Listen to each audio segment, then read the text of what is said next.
Have you ever visited one of those beef bowl places on the way to work or after work or for lunch? Hi, I'm Jill from thisoldgal.com. Today on In the Kitchen with Jill, I'm going to show you how to make a really easy Korean beef bowl. It's really, really delicious. Alright, so I've already cut up the garlic and the ginger, and I will cut the onions as I'm... Oh, okay, thank you very much. So Ed will cut the onions. So then, saves me a step. I'm going to add a little bit of olive oil to the Instant Pot. I've already got it preheated. We're just going to do a really, really fast saute on the beef. Don't worry about getting it brown. So drop it right in there, and I'm going to break up the beef. Like that. So, you know, to make a nice bulgogi, which is basically slices of meat in a nice sweet sauce, we use an Asian pear. Well, in the States, it's kind of hard to find good Asian pears all the time. You know, an Asian pear is delicious if it's really, really ripe and just perfect. So, to make things easier, we're going to use applesauce instead. It's really, really sweet. Pretty much gives the same effect as an Asian pear. Oh yeah, go ahead and put it in. Alright, so that's how fast to saute. The onion's going to go right in. So we're going to mix this up like that. I'm going to add in some ginger and garlic, minced finely. So just going to dump that in. Put it right in there.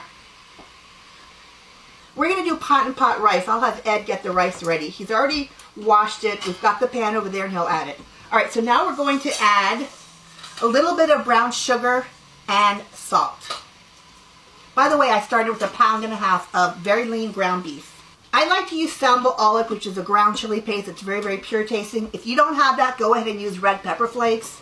And use whatever you're comfortable with. We don't like things super hot, so I'm just going to use 1 teaspoon of it. You might want to add a little bit more, so I'm just going to add 1 teaspoon right into there. Just like that. And the last thing we're going to do before we do the rice is we're going to add applesauce. I'm going to put the applesauce in there. Alright, I'm going to put the soy sauce in like that. And no, we're not putting water in. Ed, you want to hand me that sesame oil, please? I'm going to put just a little at the last second. You don't want to saute it. Just put like a couple of drops in, please. Perfect. Now you want to hit cancel. We're ready for the next step. So Ed has added the rice to the pan. I'm using an Ecovana. You want to use a long-legged trivet like that. Put it right in. Okay? Take your pan of rice and put it in. Now we're going to add some water. And I need the knife, please. I know you took my knife. I mean, thank you for cutting the onion, but he took my knife. Right there to your left. What kind of man takes a woman's wife? What kind of man takes a woman's knife? I like the wife thing better. Take my wife, please. You remember that joke? Henny Youngman. Yep.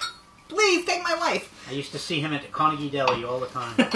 So now we're going to add just a little bit of butter to the rice. This is optional. If you don't want to add the butter, you don't have to. We're going to add a little bit of butter.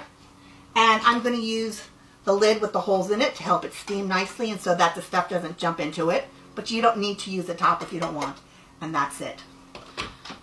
We're going to lock the lid in place. Make sure your pressure valve is on sealed.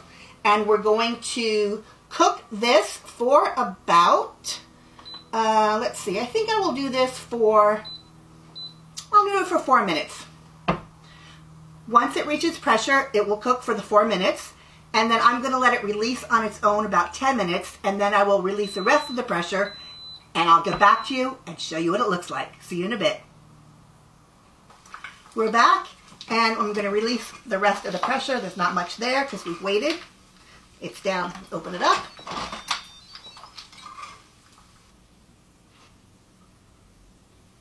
So the rice, look at that.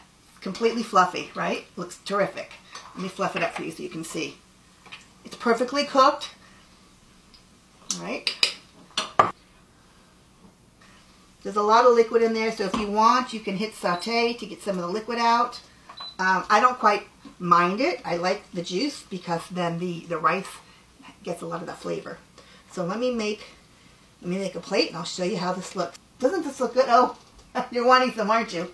I know, this stuff is good. I'm like Pooey, looking over Junie Moon's shoulder, waiting for her to walk away from the food. Pooey is my little tiny cat. Junie Moon is a cat you've heard in the video who likes to talk. She'll come in and say, hi, I'm hungry. We feed her a little separately, and the little cat Pooey will be over her shoulder trying to get the food. I'm going to cancel that. All right, so now that we've cut that, it looks beautiful. I like to garnish it with some scallions. That's really all you need to do. You don't need to do much more than scallions on top of this, but you want to be a little fancy. Okay, so there's the scallions. If you want to be a little fancy, you can add some radish. Put that on top. Right like that, over it. And some carrot slices. Put some carrot slices here. And something we really like, a fried egg. So let me grab this egg. Get it frying back here. Put the egg on top. How does that look? Pretty nifty, right? Can you see that? So give it a taste. And I'll be looking for other people's wives as soon as I'm done with this. Just kidding.